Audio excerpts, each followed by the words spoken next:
பற்றி பேச வேண்டிய அவசியம் என்ன? இப்போ இந்த கேள்விக்கு சீமான் அவர்கள் பதில் சொல்லி ஆக வேண்டும். தேவையில்லாத ஏதோ ஒரு சர்ச்சையை கிளப்பதற்காகவும் ஒரு விளம்பரத்திற்காக பேசப்பட்டதாக தான் தோன்றுகிறது. அன்றைய காலகட்டத்திற்கு அந்த கால சூழலுக்கு ஏற்ப பெரியார் அவர்கள் வாழ்ந்து வந்தார். அதாவது சொல்ல போனோம்னாக்கா, ஆங்கிலேயனோட கைகோர்த்து இந்திய சுதந்திரத்தை எதிர்த்தவர் தான் பெரியார். நீதிக்கு அப்புறம் காங்கிரஸ் தேர்தல் வரும்போது காங்கிரஸ் நிற்காததுனால நீதி கட்சி என்று ஏற்படுத்திய அவர், காங்கிரஸ்ல இருந்து வெளியே நீதி கட்சி என்று துவங்கிய அவர் நீதி கட்சியை பிரதானத்துக்கு கொண்டு வந்தார். அந்த தேர்தல் நின்றதுனால அவருக்கு பிரதானம் கிடைச்சது. அந்த அதிகாரத்தை கொண்டு கட்சியை வளர்த்தார். இவ்வளவுதான்.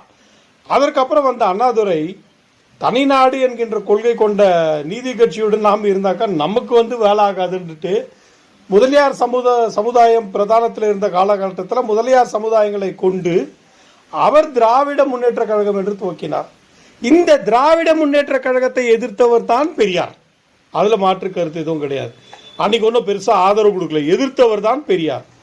ஆனால் அதை பிற்பாடு வந்த நேரத்தில் கருணாநிதி அவர்கள் ஆட்சிக்கு அதிகாரத்திற்கு பிடித்த பிறகு இவர் அண்ணாதுரைக்கு முதன்மை இருப்பதை கண்டு அதை சீரழிக்க வேண்டும் என்கின்ற நோக்கத்தில் பெரியாரை இணைத்துக் கொண்டு பெரியாரை பிரதானப்படுத்தியதுதான் அன்றைய கருணாநிதியின் தலைமையில் இயங்கிய திராவிட முன்னேற்ற கழகம்.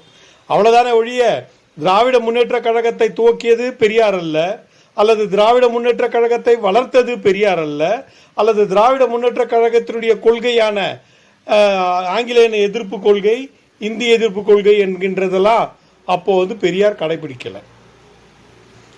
அதே மாதிரி சீமான் அவர்கள் பெரியார் வயதானவர் ஒரு 25 பெண்மணியை திருமணம் முடித்தார் என்கிறார். சரி, என்டிஆர் கூட தான் முடித்தார், ரைட்டு. அவர்களாவது திருமணம் முடித்தார்கள்.